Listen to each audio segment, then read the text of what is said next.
What's up, guys? It's Kret, and since the start of season two, people have been asking me about, the unicorn build. Is it viable in season two? Is it something that you can do?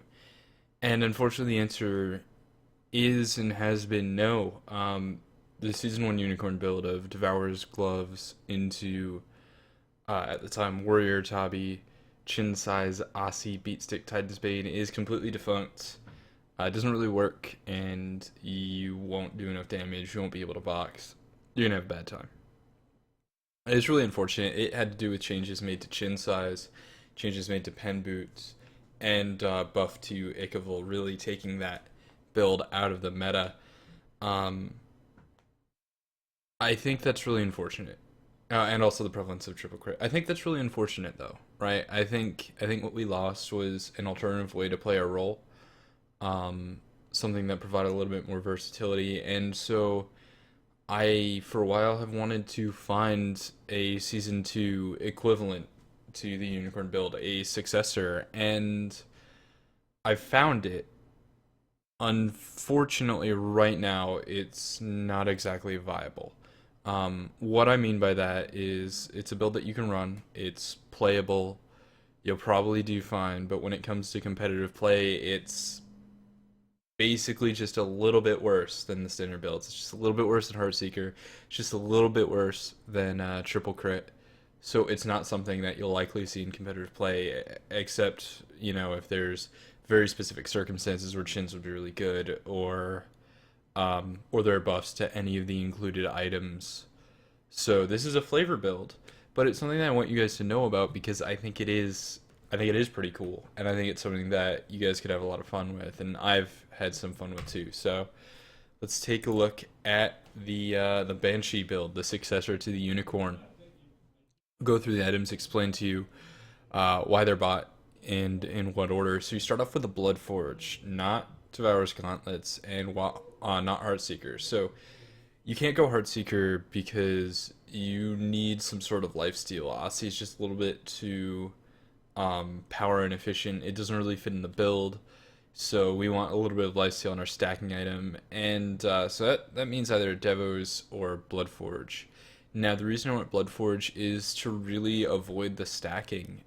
This is an early game focused build. It's pressure oriented, so you want to get online a little bit quicker, and Bloodforge does allow that. Obviously, not going to be as fast early on as the Heartseeker. That can cause you problems. However, the second item is Ichaival. And the advantage of Ichaival is Heartseeker builds don't get it, which means that once you get that online, you should be okay. You should be able to trade with the Heartseeker build. You just have to live through the time before that. And really, the biggest window, the biggest issue with the early game is when your opponent finishes their Heartseeker before you finish your Bloodforge. There's a window there. They could exploit it, which is another issue that the build has, stopping it from being truly competitive. In casuals, you'll probably be fine. So you get your Ichaival, and your opponent's gonna have a lot of trouble dueling you now, right? Your Ichaival gives you 30 power, subtracts 30 power from them, and that just that's really punishing. So that sort of even things out, and then you're gonna go into boots. You could do Warrior Tabi if you wanted, but I think Ninja Tabi are really just the more generally good choice. They'll be a little bit better late game, etc. But really, boots are interchangeable. You could go either Warrior or Ninja. It's your choice. I prefer Ninja. Then you go into chin size. You get it before Executioner, and the reason is because you want to really have your mid game online by 4 items. Executioner will do that, but chins will do it better.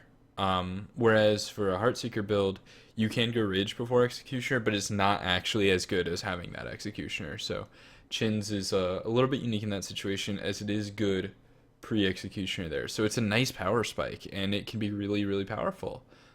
This is maybe one of the strongest points for the build, and it's something that you want to try to exploit. You're going to follow up the chin size with the Executioner, which shouldn't come as a surprise because, well, Executioner's a really good item, and this might be the surprise. The last item's a Brawler's Beatstick, so there's a few reasons for this. First, you want a little bit of pen. you want a little bit more raw power to do a little bit more damage, and the passive is very important. The passive is what allows this build to remain competitive with other hunter builds, with the Heartseeker build, and with the triple crit build. You cripple your opponent's lifesteal, and so as a result, you're naturally healing for a little bit more than they are. You mitigate the effect of their Aussie passive as well, and the extra bit of penetration sort of makes up for some lost DPS. So the build actually does fairly decent against other hunters, especially against the Heartseeker build where they don't have an Ichaival. The combination of the Ichaival and the Beat Stick can do a lot to hold them back and allow you to 1v1. So unfortunately, as well, this is a build that then does not have late item sells. Both the Heartseeker build and the triple crit build, you're going to sell out items late. In triple crit, you sell out Ichaival for Malice. In Heartseeker, you sell out Heartseeker for Bloodforge and Aussie for Malice. And that's not really a thing with this build. But what it is it's a fun build. It gets you away from RNG, gets you away from crit. It's got different power spikes, and it's basically the successor to the Unicorn build. And I hope that you enjoy it. Now, once again, it's not currently competitive viable. It's just a little bit too far behind, and that's not the sort of thing that you want to take into a competitive setting. However, if we see some sort of buffs to chin size, maybe a price reduction because they're really not worth 3K right now, or nerfs to Heartseeker, nerfs to Devos. This could be a build that does decently, or nerfs to crit, of course. This could be a build that does decently under the circumstances. Either way, I think it's really fun. I hope you guys will enjoy it if you choose to play with it. And yeah, that's the Banshee coming to season 2 near you. Peace.